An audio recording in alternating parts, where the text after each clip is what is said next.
AI Podcast, I'm Daniel, and with me is Maya. Today we're unpacking an ICLR 2025 poster titled From an LLM Swarm to a PDDL-empowered Hive. In one line, the paper introduces a framework called Hive that plans complex, multi-step, often multi-modal tasks, and then executes them end-to-end. It pairs a formal planner, built on PDDL, with a structured catalog of model capabilities so it can pick the right tools, in the right order, while honoring user constraints. The authors report stronger results than representative agent baselines on their MU-SE benchmark. Thanks, Daniel. So if I ask for something like read a chart from an image, summarize it, and then narrate the summary as audio, Hive would plan each piece and pick specialized models for each step. Is that the idea? Exactly.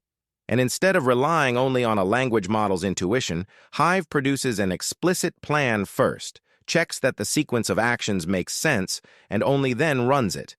That separation between planning and execution is the key move here. Who is behind this work?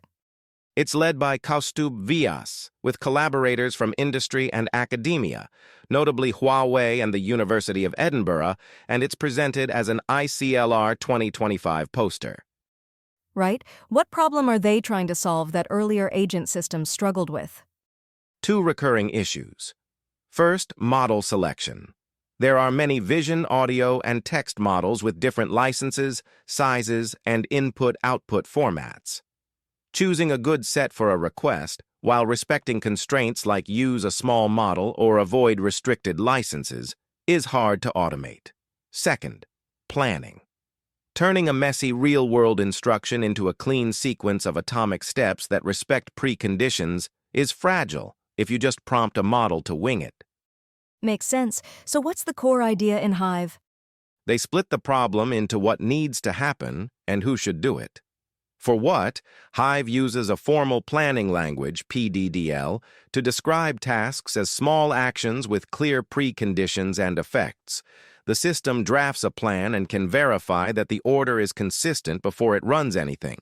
For who, Hive maintains a structured catalog of model capabilities, essentially a capability knowledge graph that stores what each model can do, expected inputs and outputs, licensing details, and example invocation code. When an action needs speech-to-text or image analysis, Hive queries that catalog to pick a model that fits the user's constraints. So it's like planning an itinerary first, then booking the flights and trains that fit your budget and timing. Nice. Did they also consider a lighter setup? Yes. Alongside the full setup, they discuss a lighter variant that relies more on smaller open models for the language-heavy steps. The interesting takeaway is that good structure can offset raw model size in this setting. How did they evaluate Hive? They introduced a benchmark called MU-CE to compare against representative baselines such as Hugging GPT and Control LLM. The tasks cover single-step, two-step, and three-step scenarios, with many involving mixed modalities like text, images, and audio. They score three things. 1. Task selection, meaning did the system choose the right atomic actions? 2. Flow, meaning did it order those actions correctly so dependencies are satisfied? 3. Final outcome, meaning it actually performed the intended operation. The last point focuses on whether the right operation happened, rather than judging the creative quality of the content itself. And the results? The structured approach pays off, especially as tasks get more complex. Hive tends to pick the right subtasks more reliably, order them sensibly, and complete the operations more consistently than the baselines on MU-SE. The lighter variant is competitive and often strong as well, which reinforces the point that explicit planning and a capability-aware model catalog can improve reliability. The authors also emphasize that Hive better respects practical constraints like model size or licensing during execution. That transparency angle sounds important. If something goes wrong, you can audit the plan rather than guessing from a loose reasoning trace. Exactly. Because the plan is explicit and checkable, It's easier to see where a chain might have failed and to correct it without changing everything else. Let me push a bit. What are the caveats? A few to keep in mind. MuC is a helpful benchmark, but still a limited sample, so it's a starting point rather than the last word. The evaluation focuses on crisp, binary checks for selection, ordering, and operation completion, which aids consistency but doesn't directly measure output quality.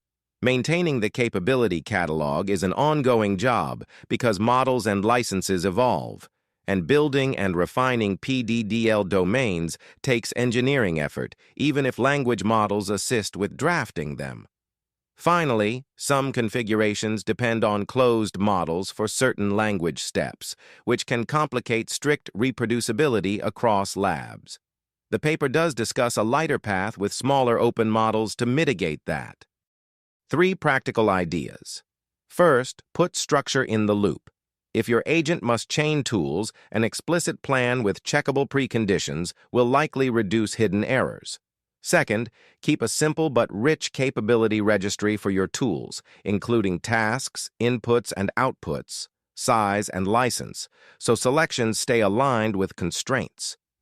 Third, consider smaller models where possible and rely on orchestration to do the heavy lifting. All right, give me the short recap.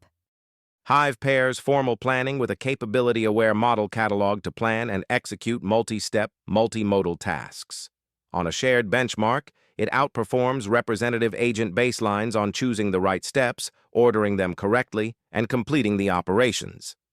It's a measured move toward more reliable and auditable agent systems, with open questions about scaling the benchmark, evaluating content quality, and maintaining the capability graph over time. Clear and grounded. Thanks, Daniel, and thanks to everyone listening. This has been AI Podcast.